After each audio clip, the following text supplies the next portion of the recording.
What's up, guys? So today I want to talk to you about what anger does to you.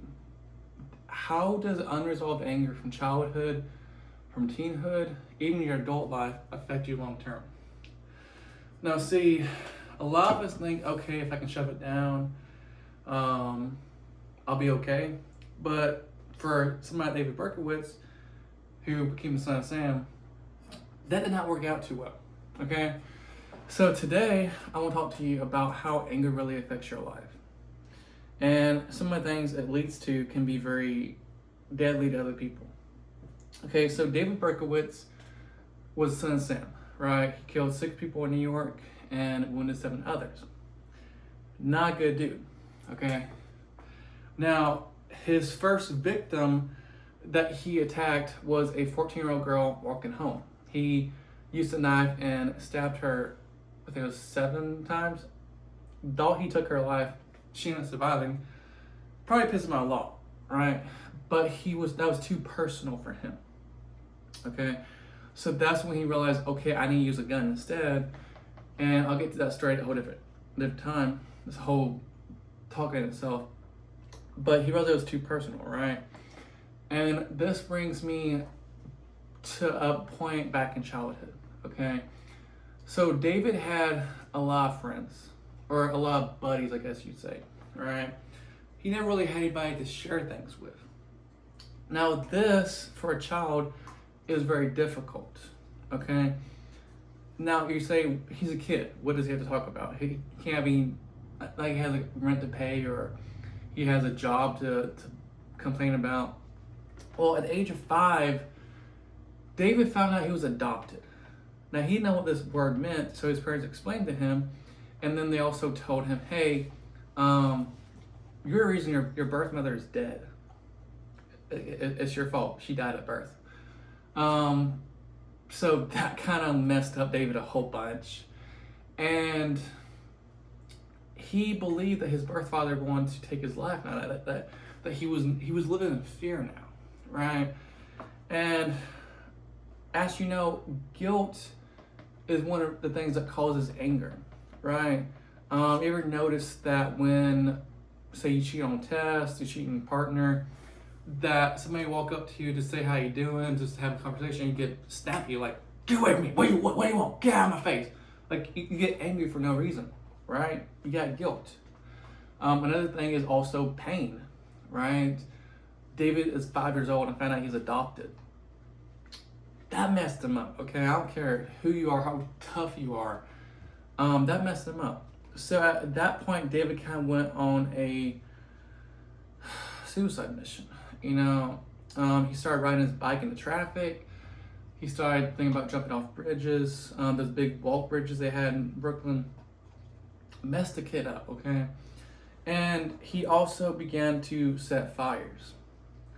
Now, these are not normal behaviors for a little kid. It got so bad to the point that his school made him go see a psychologist. So his mother would take him to a psychologist every Saturday. Now, most boys won't be out playing football, riding their bikes or whatever on Saturday, not going to a stupid psychologist office. Not to say that all psychologists are stupid, but this one was, Miss Sosnoff, okay?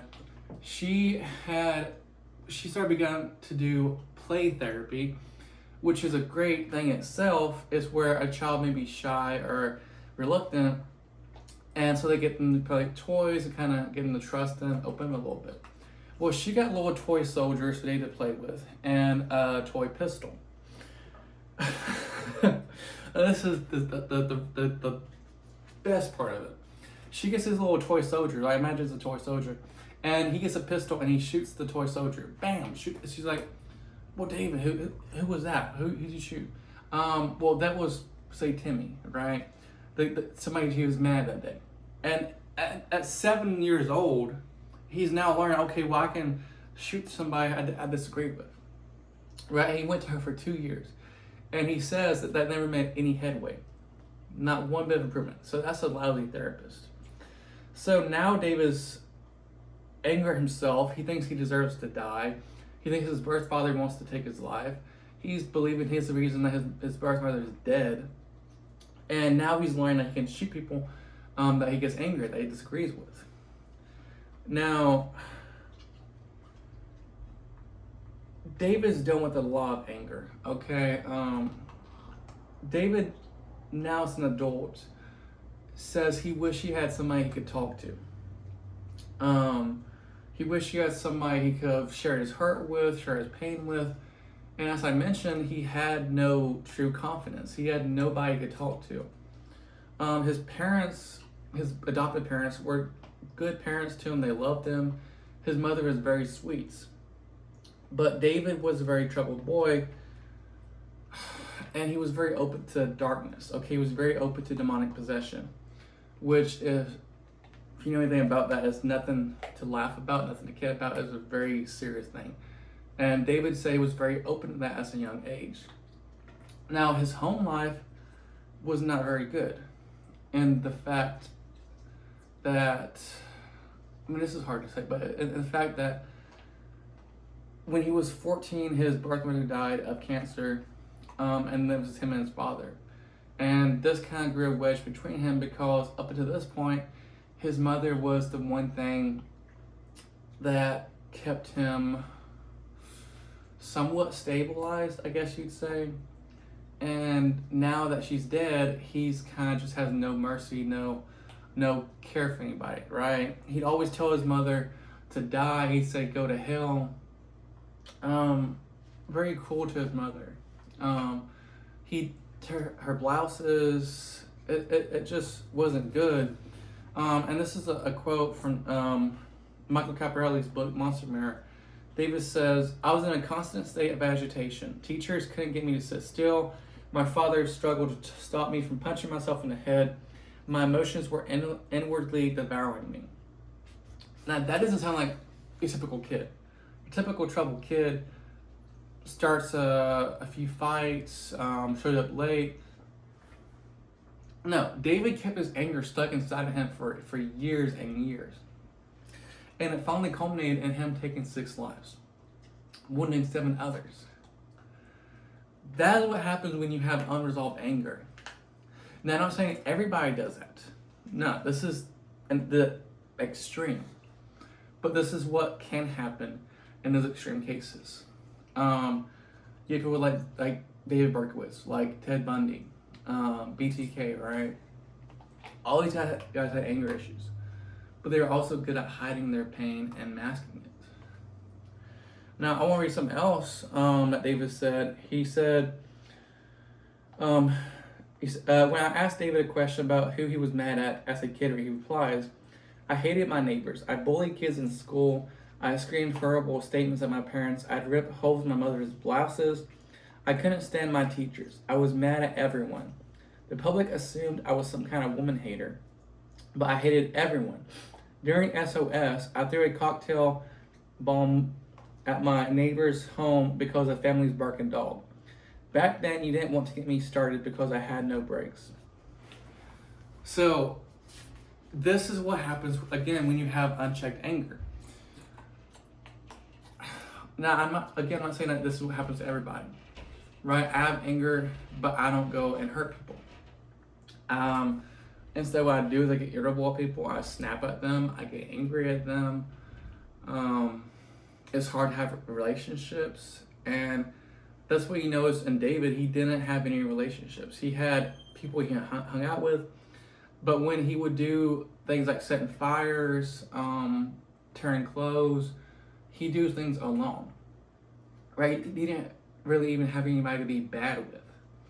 He only had people he could pretend with and hang out with. Nothing really support. You're not people who always go on vacation with you, always go to the mall with you, but when you're struggling and can't pay rent, they're nowhere to be found. Yeah, those are the people that David had. Nobody real. Now, I want to end this with a little bit of hope, okay? David said many times he wished that he had somebody to talk to. He wished he had somebody to deal with his anger, right? Because whenever he would meet somebody kind, he couldn't take their life. Like one time, there's this couple stuck in the snow. It was winter time, I think around Christmas, New Year's or so. And they got stuck in the snow and they asked for help.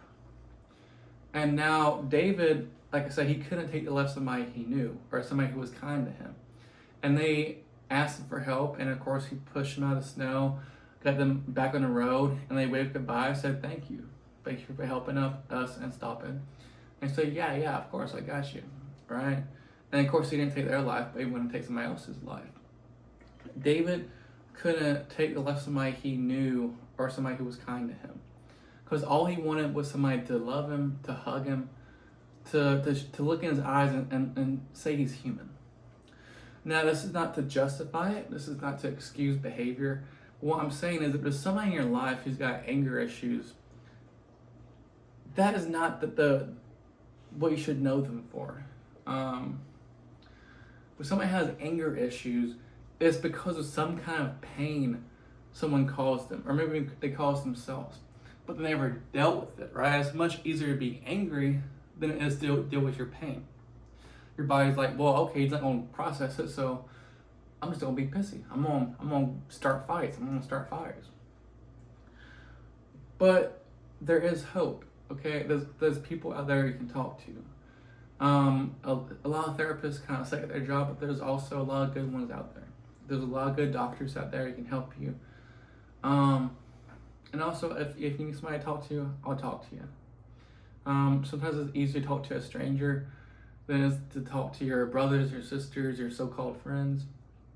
So leave me a comment. I'll contact you. But also Jesus. Jesus is the only way.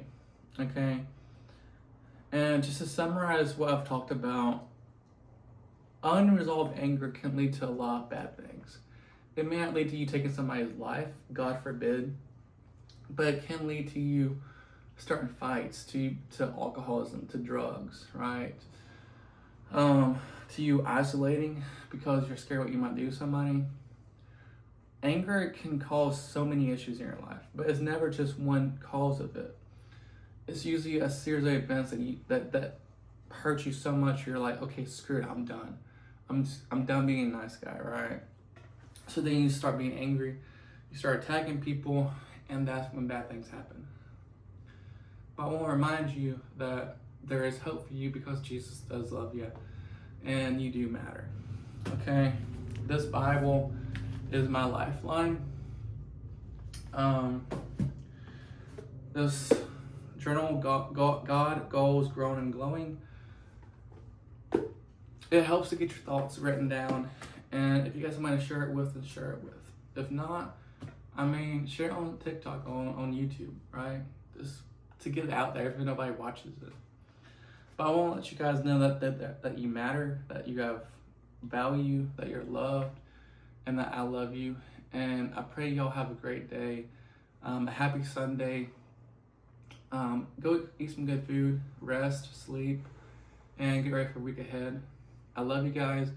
God bless you, and I'll see you next video. All right, make sure you subscribe, because next video, you don't want to miss it, I promise.